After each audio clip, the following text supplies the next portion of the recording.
Welcome back to my YouTube channel. This is Inside the Industry, and this is where I tell the stories, my experiences, and defining moments that shaped my journey in the UK fitness industry over the past 10 years. In this episode, I'll cover the story about the time when I tore my chest in the GPC British finals. This isn't just a powerlifting story. This is a story about refusing to quit on the day I became a British champion. In order for me to get into this story, I'm gonna take you back to 2015. 2015, I literally just got into the industry. Didn't know anything about powerlifting. I had a friend and he took me to a local powerlifting gym. Everybody who knew me knew that I was phenomenally strong. I just didn't have any technique or any guide. I didn't have anybody to follow. This is the video of my first powerlifting session.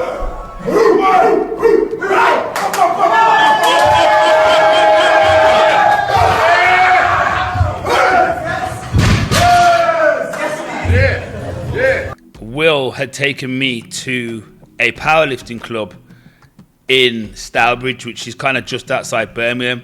He told these guys, look, I know this guy Micquel is a good mate of mine, he's phenomenally strong, you want to see him lift.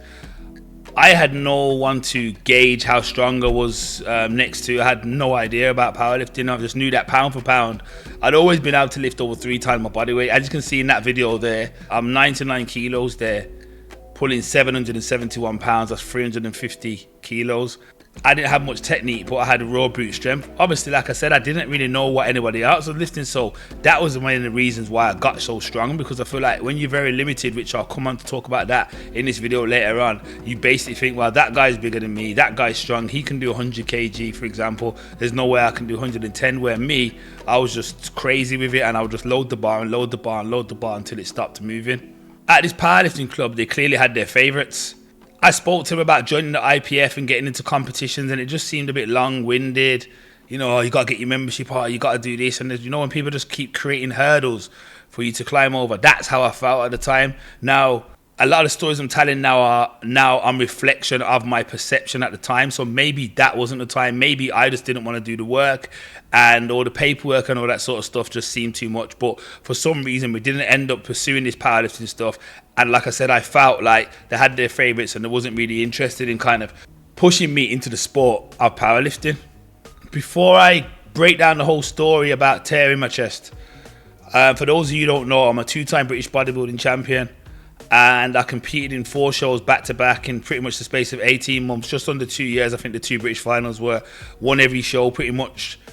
Had minimal coaching for several shows and kind of coached myself, and always got really, really lean and really hard, and kept my strength and maintained my strength throughout. I kind of looked at myself as like a power bodybuilder, although I knew nothing about powerlifting and nothing about programming. Fast forward now, I'm now building my career. For those of you who don't know, I built my own supplement brand, Venom Power, which will be coming back to market soon. So after grieving for a while and kind of losing all my body weight, I fell back in love with strength sport and started training again at Chelmsford Foundry. And this is where I was deadlifting every week.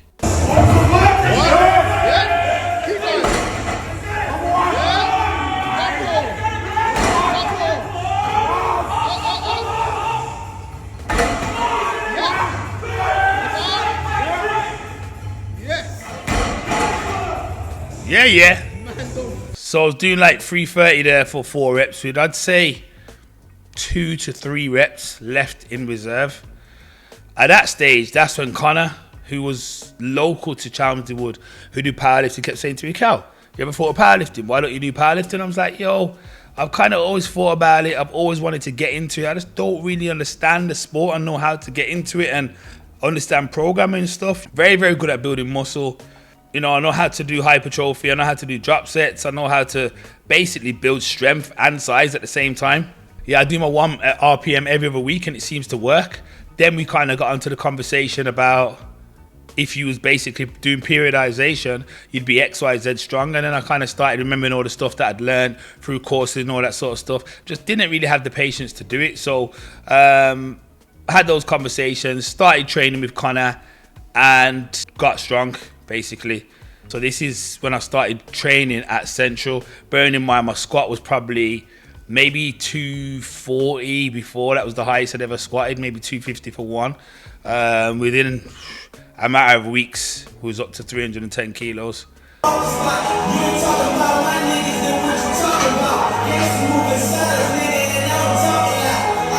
310.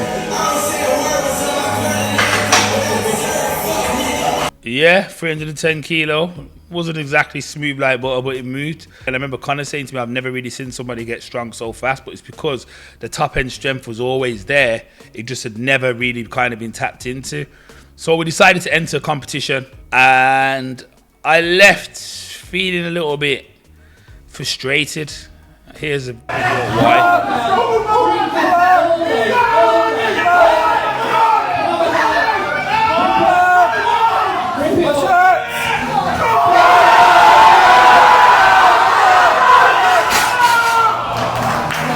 So years before, I was lifting 350 kilos, right? Going to my first competition, take big belly squats, Connor's advice, and fail at 350. Now, there's multiple reasons why I failed it. If we look closely, I'm going to go through it. My feet on the floor. Look how much chalk there is on the floor here. They've not cleaned the floor. Watch my foot slip out. My feet slip out. I've seen this happen to 4 the other day. I didn't really analyze this at the time. I was very emotional and really put it on Connor, because Connor was helping me, and he always said to me, I don't want to be your coach, Micquel, but when you're someone who's done everything on your own, when you basically have somebody to lean on and you decide to lean on them, then you need that person to basically have the same mental strength and capacity and decision making as you. There's no point being halfway. So it was difficult. He was teaching me a lot. He was helping me, sort out my lifts, know when to get ready and that, and it done amazing for me, to be fair. I was just very, very, very disappointed that I missed this 350 kilo, which was outrageous for me, because I'm like, I was doing 350 kilo, 15k lighter how many years ago? And if you look at the speed, the sheer speed alone, regardless of all of that, it's clearly my feet going out that stopped the bar from locking up. They should have sorted this area out. Look at that. That wasn't going to lock out at all. And once I was out of position, I was out of position. So yeah, bit disappointed on the deadlift, which really and truly was one of my strengths. I should have basically bodied that, if I'm honest with you. Like, I should have basically gone in and smashed that. So bench press time, see how I got on. It's my first competition. Bearing in mind, I only had 9 weeks training. Easy!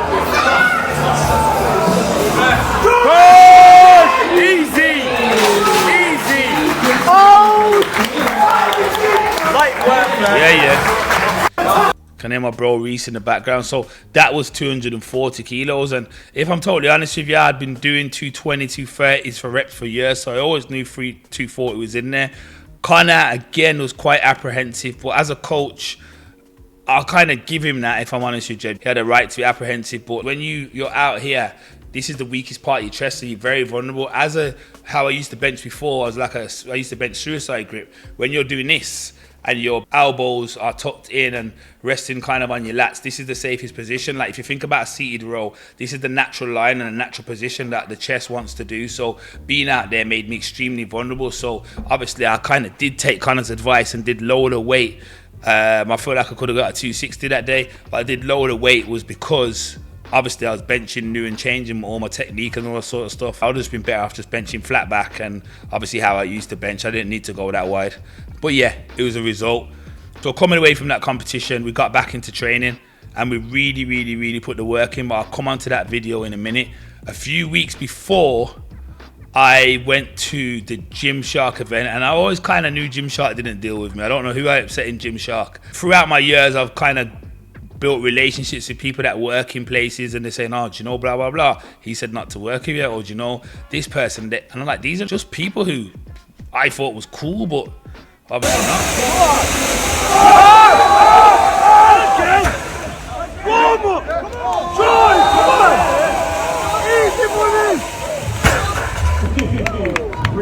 So that was a 340 kg deadlift. So I went to this event and I didn't actually plan to lift, but we said we might lift, so let's just take our lifting stuff anyway. So I went with Alex and I went with Troy, went in the cage, done 340 on the day. As you can see, form was still a bit shocking, but 340 for a double. Probably had 2, maybe 3 reps left in the tank. I was set up to basically pull a massive deadlift in my next competition. Getting ready for the GPC finals now, because obviously that competition was the qualifier. And I'm getting absolutely massive. I'm getting huge. You'll see when obviously I'll go to the pictures in the competition in a minute. I'm getting huge, and obviously me training really well, and I'm saying to kind of, look, these are the numbers I need to do. Like, I'm getting more and more confident. It's always me versus me, so I don't care what anyone else has lifted. I believe that I was blessed with lifting and genetics. Somebody has to be. If it's football, why can't I be Lionel Messi? Why can't I be Cristiano Ronaldo? Somebody has to be those people. And sometimes I feel like proximity makes it very, very difficult for people to see who you are, because you're next to them and they can't believe that you're that guy. Do you know what I mean? So I feel like I was struggling with a little bit of that, and people were struggling to kind of see me, and I was feeling a little bit unseen. Obviously, I was new to powerlifting, didn't have the experience, but it wasn't about being humble for me. It wasn't time to be humble. The thing is, I wasn't trying to make a powerlifting career. I just wanted to basically get back into lifting, get strong. And the plan was to basically relaunch my supplement brand. So I was kind of using this whole platform to basically put my profile back into the powerlifting world and get strong again. That was the goal. Roll on competition time. We've done everything we need to do. So the run up to the competition now is nearly over. This is what I'm basically training for, to become a powerlifting British champion. I'm just going to give you a little bit of a taste of what the energy was like in the gym sessions, because Central was a serious gym. My biggest fear is this, yeah. Years ago I had an ACL replacement. I had my hamstring taken out my left leg and put it into my right as a fibre for my ACL. So I had my hamstring cut there, put in there. I was told to never squat or run again. You get what I'm saying? Obviously, we're looking at 13 years ago. It's obviously built his strength back up. Yeah, I know. But every time I get heavy, it's mentally there, in my head.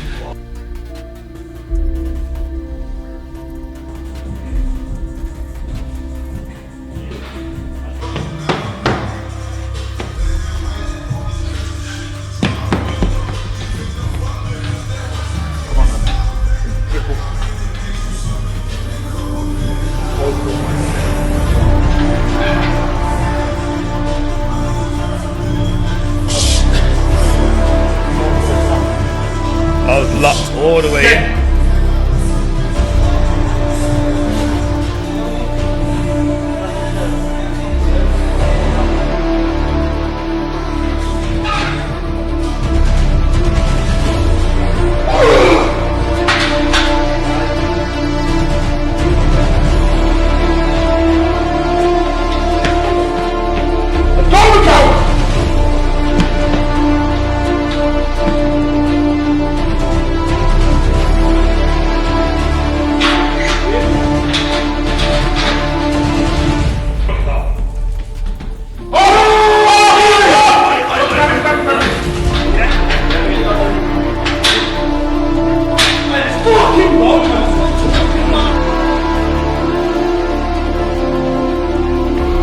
That was a 330 squat. I think that was my last heavy lift, but I was fatigued, man. Let's fucking go!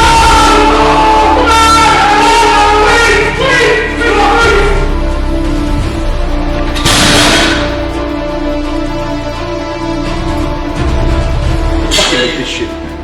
Get me. Man not Lee, on the camera. Shouty, man. You know what I mean? Yeah, man, big belly squats, man. It's kind of a shame, you know, because as much as I wanted it for myself, I wanted it for Connor, because I felt like he'd been overlooked for years.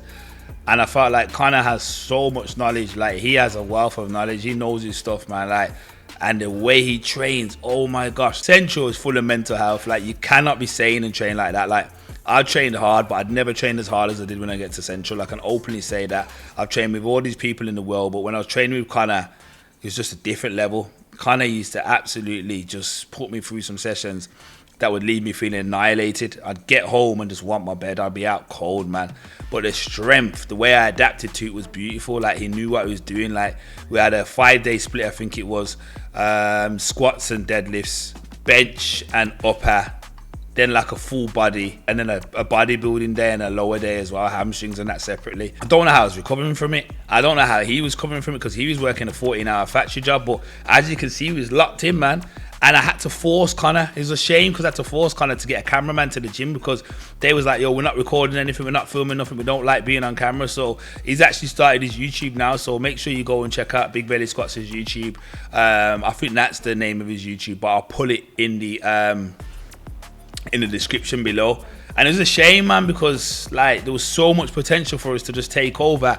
And I feel like, again, he had the world on his shoulders, because we was doing things and we was making waves and we was kind of working out how to build a powerlifting, bodybuilding, coaching business. And again, he had all the haters in his ear. Oh, don't trust Micquel. Oh, don't work with Micquel. But because he's more of a stronger character, he'd say, why?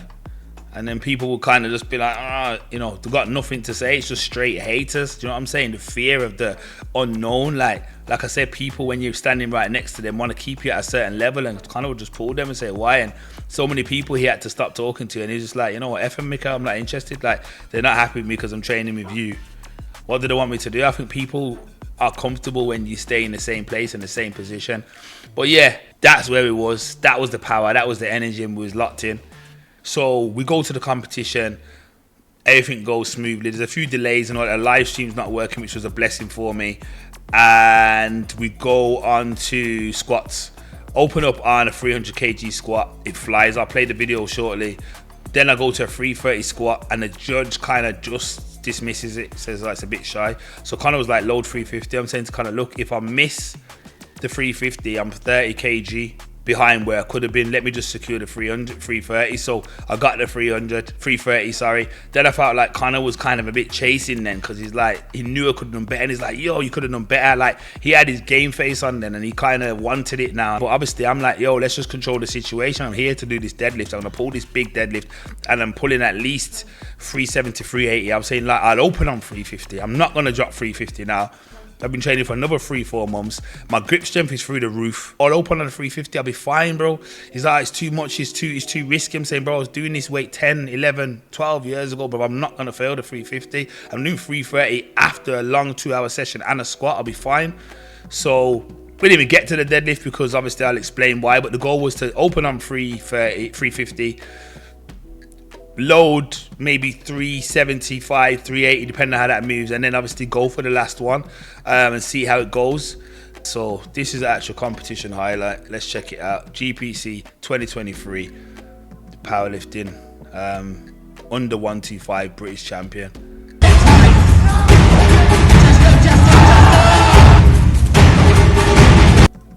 I opened up on 220. I said to Connor, I said, yo, bench press, I'm not messing about anymore.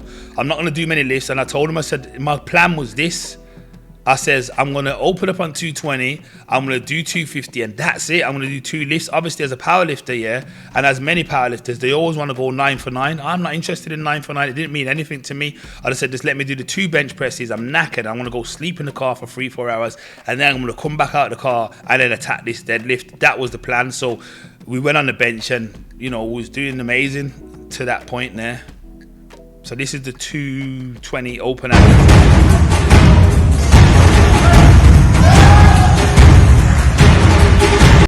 I know this guy very, very well. I blame this guy for my chest hair for quite a while. In this conversation now, I think Connor's saying, yo, listen, you got this. And I didn't kind of want to let Connor down. And when I benched the 250, I'm saying, yo, my exact words, yo, that took the soul out of me. And you ever get on from underneath a lift or from lifting something, and your mind tells you to stop, and you get a signal that don't go anymore, listen to your body. Trust me, do not lift, because I felt like it was just too much, and I knew that I couldn't lift anymore. But I went against my feelings and thought, what's the worst that can happen? The bar's not going to come back down. And then I went for it. Sonny's basically saying, yo, load 262 after I've come under the 250. And I'm saying, load 262 for what, bro? I can do maybe about 5 kg more, if that. Now we've loaded 12 kg. And I'm thinking, there's no way. But what happened was, you get a little period, you get a little window where you can watch your videos back. And I'm saying, pass the video, load the video.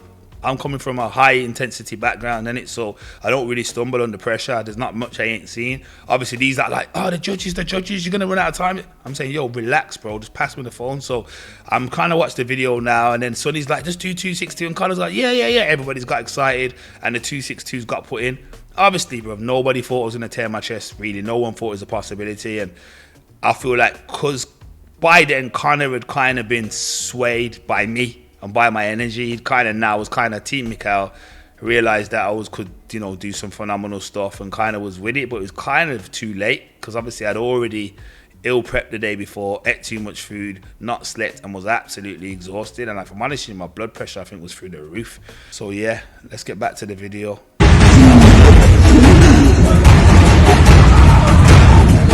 So you can see an instant, the minute I brought the weight down, bam, my chest was gone. As soon as I brought the weight down, my chest was gone. It was crazy. My chest tore, and instantly I just couldn't believe it. Everybody stopped. And people said to me, oh, could you feel pain? I couldn't feel anything.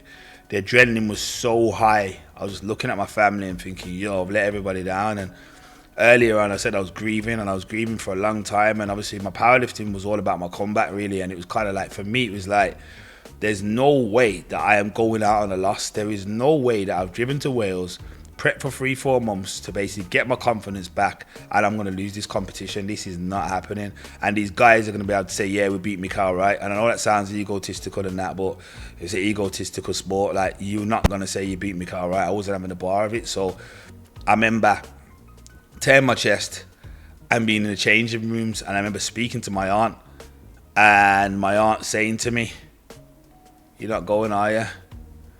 And everyone's coming up to me in the competition saying, it's not worth it, Micquel, it's not worth it, it's not worth it. Just go home, it's just a trophy. It's only a competition. And I felt like going rage on everybody, because I kept thinking, like, you like have no idea how much this means to me. Do you know what I mean? Like, I've lost my grandma. I lost someone I was very close before that. I've been a mess for how many years? I've been abusing cannabis. I've lost so much financially. My kids' mums are, are not having the best relationship with my kids' mums and having difficult relationship with my kids. Like, I can't leave here a loser, man. Like, I need to basically rebuild my confidence. Like, I need this for my mental health. Like, I need this. And I remember sitting in the changing rooms, and Jerry came in, who owns another federation in Wales somewhere, and she's like, you're going to go to A&E? I mean, I end up saying to everyone, can you step out for a second? I had quite a few friends there, and she's like, listen, obviously you know how strong you are and you know what you can do. Because I'm basically saying, like, listen, I'm going to overhand deadlift and underhand deadlift. I don't care if my chest is torn, I'm still going to do it. Like, I'm winning this competition, I'm not going anywhere. And everyone's like, bro, you are a madman. I says, well, you just finding that out now? Of course I am. So I remember sitting in the car and I was screaming, the pain I was screaming for about 3 hours. My chest was basically contracting from there to there, pulling.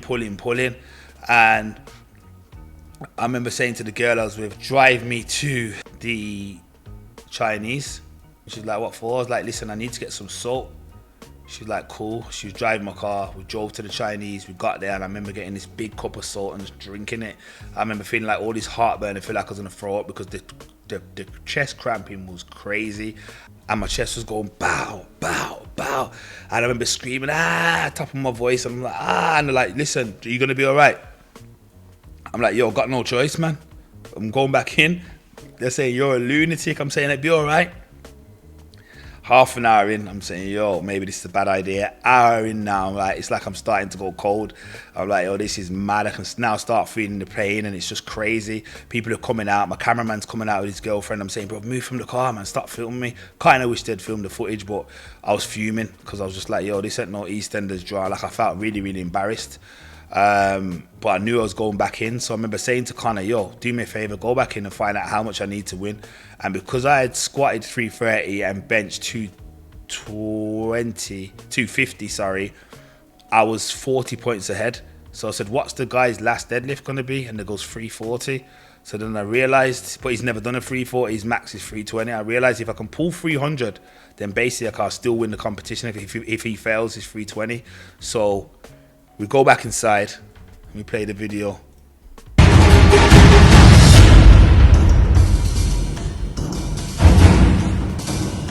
And the place is silent. We go back inside.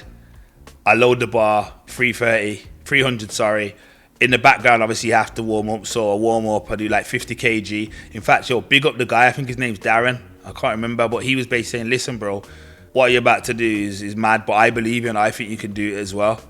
He's like, listen, the less warm-ups that you do, the less energy you're going to expend. So I think he said, don't go plate for plate, just do some jumps. So we've done some jumps, got to 170, got to 220, got to about 240, and I'm like, yo, got it. In my head I thought, yo, I'm gonna body this. I'm absolutely gonna body this. I'm gonna be fine. So loaded the bar, 300 kg, walked up to the platform. This guy's face, he could not believe his eyes. Obviously, you got to remember, I've torn my chest, sort of left.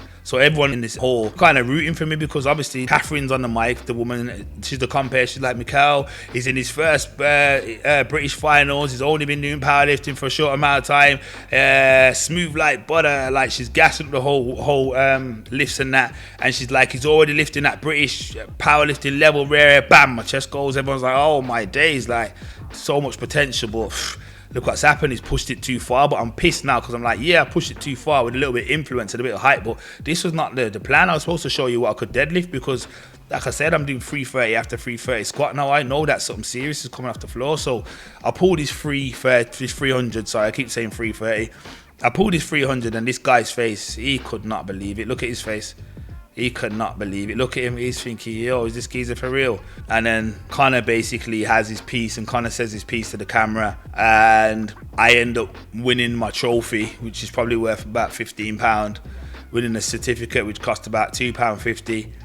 And I don't know, man, like, my aunt smiled, I smiled, and then it was kind of like the start of my new life. I knew that I'd have to go to A&E, and I knew that I'd have to go to hospital, and I knew I'd have to get surgery and whatever else, and do whatever I could to basically get stitched up. And I also got told that literally you got 14 days to get stitched up, because if you don't, the chest fibers will shrink, and once they shrink, there's no putting back. I was a bodybuilder 23 weeks ago, now today he's come out of nowhere, smoked a load of seasoned powerlifters with he's got a six-pack, and made everyone look a bit silly, to be honest. All the other powerlifters should pull the finger out and try and be a bit more of a cow. I need to big up Connor, man. Like, me and Connor, obviously, as you can imagine, didn't speak after this for a while. I think we unfollowed each other on social media, and I was absolutely fuming. They advised me to do the lift, and it was more Sonny who called the number, and it was just not in the program, it was not in the plan. My advice is, if you're basically getting into powerlifting, if you ever get that signal from the angels saying, bro, forget about it, you're exhausted, don't do it again, just listen to your body, man. Because I've listened to my body for 25 years, and at the end of the day, I hadn't powerlifted before on a powerlifting platform, but the amount of sessions I've been through and not got an injury, it's crazy. I've only ever injured myself prior to that in football, which is obviously not my sport. But like I said, only God knows what could have happened. And to end this video, I just want to basically say, on the day when I tore my chest, I couldn't bench press, but I could still fight, and I chose not to give up. And this is one of my proudest moments, if I'm totally honest with you, of my whole life. And it brought me back, it gave me my confidence, and made me realize, bro, you're still a warrior and you're still a fighter. And sometimes some of our best and proudest moments don't come from the success, they come from the losses. And of course, I still won the powerlifting competition and won the GPC, and I can't remember what the record's called. That's how detached I'm still on openpowerlifting.com. My scores are on there. I didn't manage to kind of get it right and get it all together, because I was inexperienced and only powerlifted for a short time. And I feel like I would have got a massive total had I continued doing powerlifting, because my squat was rising, my bench at 250. Let's just look at the numbers. 250 bench. I probably would have got a 350 squat in my next competition. I probably would have got the 260 bench eventually, and I would have been chasing a 400 kg deadlift. Let's just be modest and say 375. You know, I would have been hitting some big numbers, but I still wouldn't have learned what I learned about myself, even if I hit those numbers. So sometimes your biggest wins come from your losses. And to anybody watching this, I just want to give you some motivation outside of bodybuilding and powerlifting, because I use this sport purely for my mental health and purely for my mentality. Like, never give up, bro. When the chips are down, it's really going to show who you are. And I feel like I proved, not to brag, but to everybody, that, yo, I definitely wasn't a quitter. It would have been so much more easier for me to quit. Having my aunt there and knowing what I'd been through, like, I wasn't going to leave that place as a loser. And I just genuinely feel like the pressure that was on Connor probably wasn't fair, because he didn't really know what I was going through, and obviously couldn't understand why I was such a maniac in the gym. I nearly died in Central multiple times. That mono rack came down on me, and I got back up with over 300 kg and got back on that mono lift, man. So yeah, keep going, keep fighting, and never give up. That's the story of how I managed to win the GPC British title with a torn pec. Now, I'm sure I'm probably going to have to go on to a story of how I'm rebuilding it. But yeah, follow the journey. Make sure you like, comment, and subscribe. Thank you for all the beautiful comments and everybody supporting. Like, I really, really, really do appreciate it. It's taken a lot for me to rebuild myself and have this platform. So yeah, God bless you all. Peace. In all the vibes, Micquel, Wright. I'm out.